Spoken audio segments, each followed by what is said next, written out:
couple years ago, a group of citizen scientists from the Western Cave Conservancy discovered a large, odd-looking spider in a cave in southern Oregon. They sent it to scientists in California. Recently, those scientists declared that spider a new species, Trogloraptor, and a member of a new family of spiders. Sounds straightforward, right?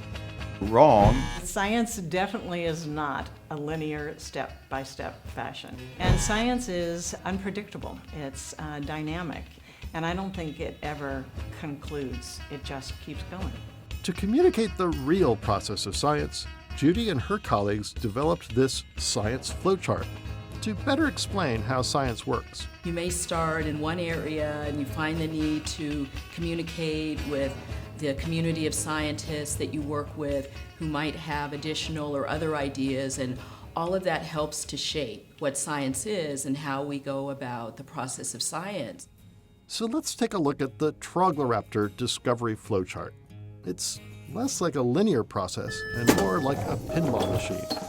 Let's follow the path using the spider that the citizen scientists found as the pinball. They sent it to scientist Tracy Audizio, who is very curious about what lives in caves.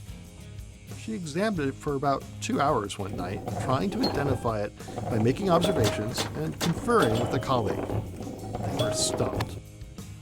The two researchers worked with the Academy's Charles Griswold and brought the specimen to him. He began his own observations. I looked at it through the vial, not under a microscope, and I thought, oh, this is a brown recluse.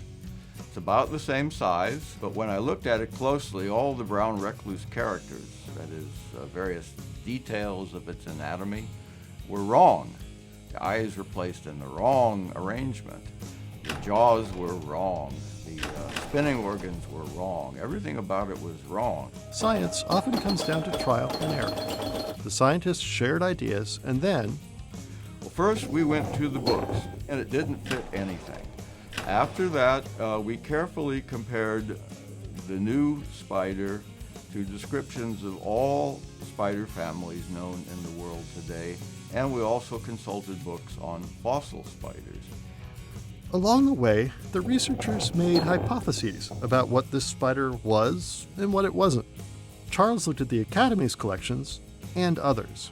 The more we looked at it, the more we realized that the details were wrong for every known family, living or extinct. What do you do in science when you're stumped? Reach out to the scientific community. You consult your colleagues who are knowledgeable, who know some things better than you do, and present the case for your conclusions, the evidence, and ask, what do you think of this? The word came back that, no, we've never seen this before. They made a hypothesis. We believe it's a new family related to the goblin spiders. But to suggest a new family is a very big deal. It doesn't happen very often. And the last time this happened in North America was more than 100 years ago. Time for more input from the scientific community.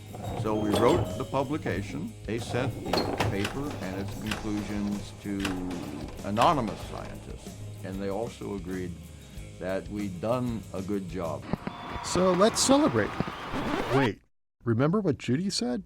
And I don't think it ever concludes. It just keeps going, keeps going, keeps going.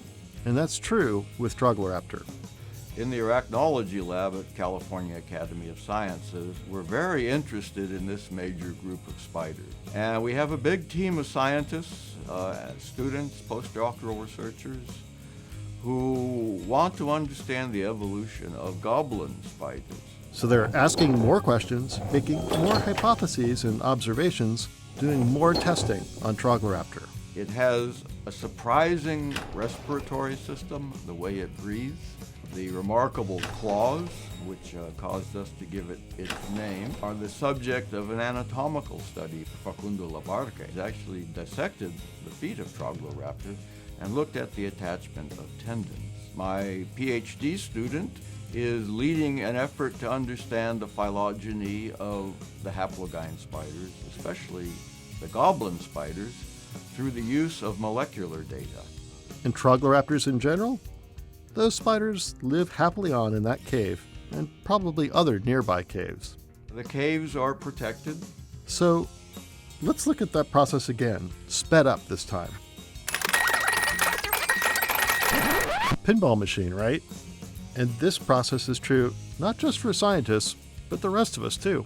We all do science every day. We all make observations, we ask questions, we communicate with people we know about our ideas, we come back to those original ideas.